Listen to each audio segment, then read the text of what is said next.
कैरीची चटणी बनवशील का? हो बनवते ना. चला आपण कैरी तोडून आणूया.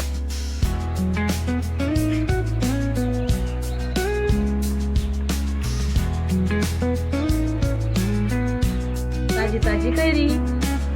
चला आपण आता चटणी बनवूया. नमस्कार, श्री स्वामी समर्थ. प्रियंका किचन मध्ये आपले स्वागत आहे. तुमच्यात पण असे चटपटीत खाणारे आहेत का? असतील तर मला कमेंट मध्ये नक्की सांगा. चला तर आपण आता झाडाची ताजी ताजी कैरी तोडून आणलेली आहे. आता आपण रेसिपीला सुरुवात करूया.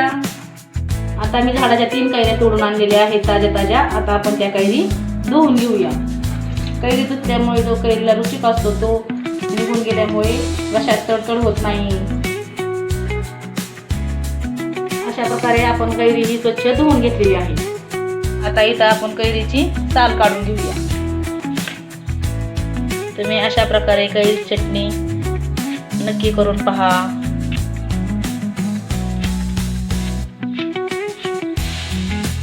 आता आपण इथं 2 कैऱ्यांची सालं काढून घेतलेली आहेत. आता चटणी बनवण्यासाठी लागणारं साहित्य पाहूया. इथं मी भरपूर सारी कोथिंबीर घेतलेली आहे. पाऊण वाटी शेंगदाणे घेतलेले आहेत. 10-12 लसणाच्या पाकळ्या घेतलेल्या आहेत आणि 2 हिरव्या मिरच्या घेतलेल्या आहेत. चवीपुरतं मीठ.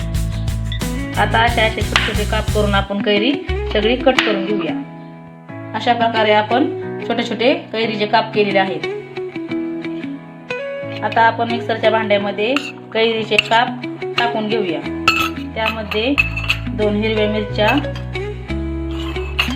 लसणाच्या 10-12 पाकळ्या, शेंगदाण्याचा कूट